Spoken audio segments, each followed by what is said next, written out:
Hey there everyone, welcome back to Oh Brother Comics. Today, we're going to be going over our 10 in 10 video.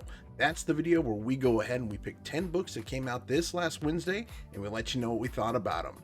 Guys, I am a little sorry that this came out a little bit later than I expected, but I wanted to wish my brother Nick a happy birthday today. We had a couple drinks with him last night, hanging out, and it was a good time, so happy birthday, brother. But let's go ahead and get right into this list. Nick, I think you're up first. What'd you get for us, bro? All right, first up for me is Star Wars Adventures Ghosts of Vader's Castle, Dawn of the Droids, #1 by IDW. This is written by Kevin Scott and illustrated by Francesco Francavilla and Megan Levins. Man, I love the Star Wars Adventures comics. They are so much fun, and they are canon.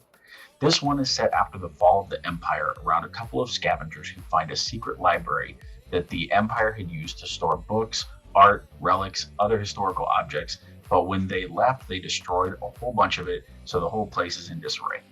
From the looks of it, they may have found a Sith holocron or something like a Vader Horcrux, something like that, and may or may not end up trying to resurrect Vader. I rated this one at a 3.8 out of 5, and this is my pick of the... just kidding. Gotcha, Matt. All right, everybody. The next book we'll be talking about is Moon Knight #3 by Marvel. The writer is Jed MacKay, and the artist is Alessandro Cappuccio. All right, this comic was super loaded with action. We get an awesome throwdown between Moon Knight and Hunter's Moon, and we get to see Hunter's Moon for the first time in costume and everything.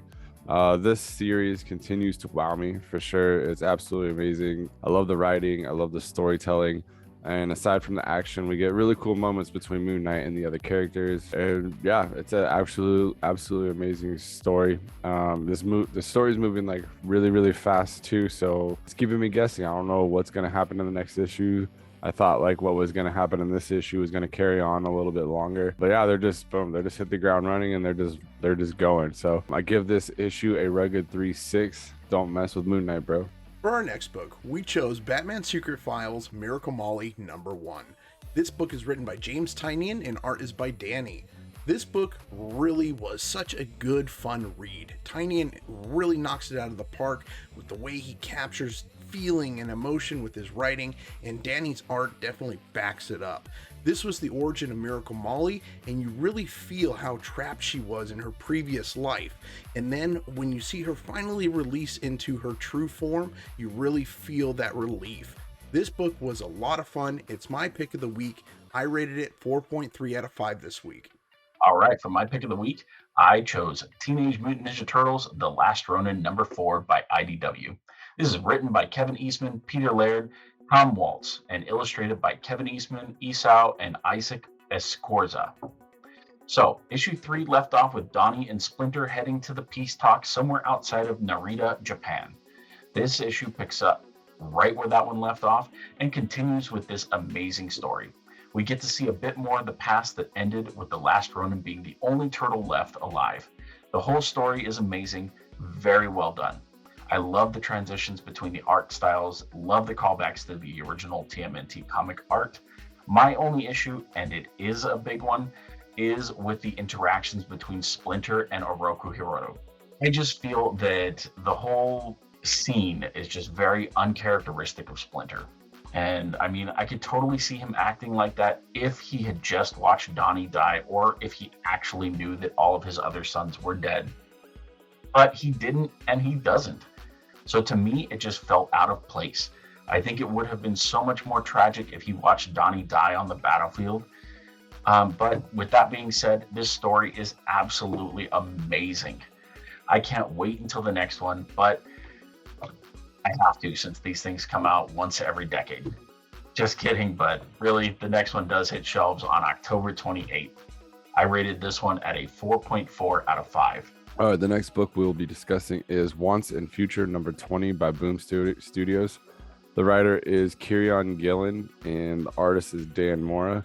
Yeah, like typically I don't like to review books that are like 20 issues in or like so deep into a run because I feel like it's just inevitable that it's going to take away from the story. I'm going to be confused. It's going to lower the rating and stuff like that. And I believe it kind of puts it in an unfair disadvantage. But this book was absolutely amazing, man. Like I really, really liked it. I liked the plots. I like the characters. This book is really like a treat, man. It's my pick of the week. I give it a momentous 4-2. I really am motivated and excited to read all the past issues and get all caught up and then continue on this story. I cannot wait for more. For this next book, we chose Onslaught Revelations number 1. It's written by Simon Spurrier and art is by Bob Quinn. This book, I have to say, I was a bit disappointed with. I was really hoping that it was going to be a lot more than what it was.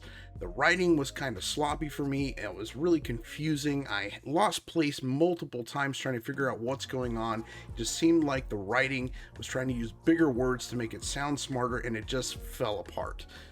And Onslaught is just such a useless plot device in this story. It was 40 pages to just tell you that they're coming out with a new group with Nightcrawler and Legion called the Legionnaires. Guys, hopefully you guys enjoyed it. It definitely wasn't my cup of tea. I rated this a 2 out of 5. Up next for me is By the Horns number 5 by Scout Comics, written by Marcus San Naso and illustrated by Jason Muir. And I love this story. As I said in my review of issue 1 a while back, this is just like reading an RPG. And actually, I would love it if they made an RPG game set in this universe. It feels like a fully fleshed out world, fully equipped with the world map, the bestiary. In this issue, we get to follow the main character, Elodie, as she re-equips herself in a new hidden town to prepare her and her team for entering a new dungeon, killing creatures along the way to level up, make money. And what's that? A new character has entered the realm.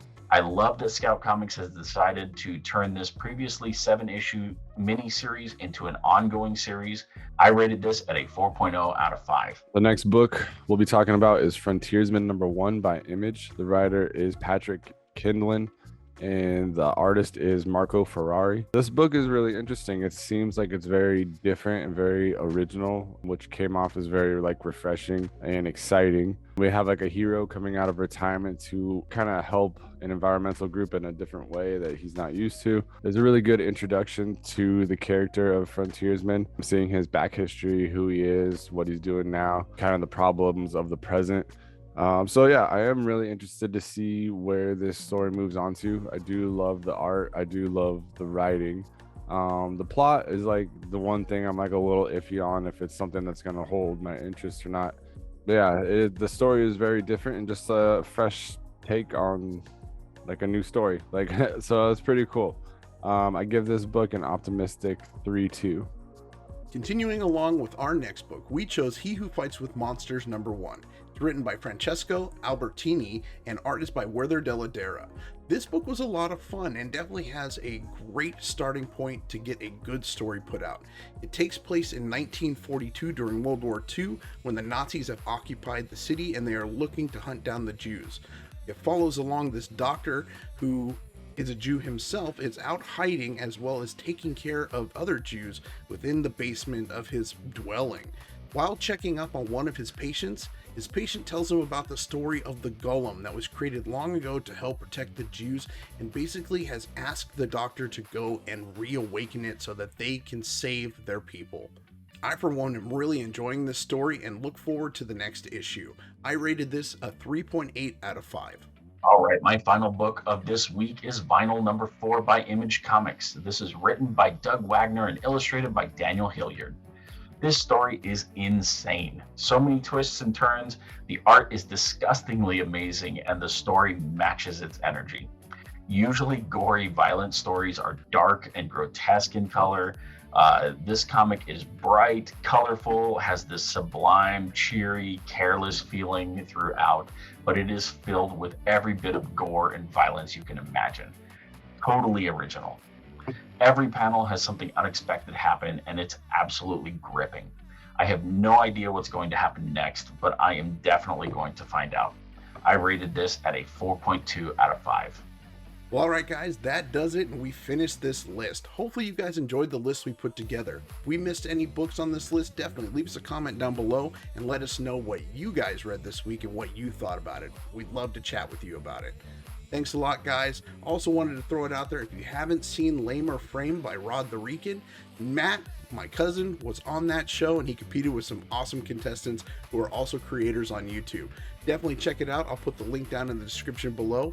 And with that, guys, I hope you have a great weekend. Thanks a lot for watching. Like and subscribe. We will see you next week.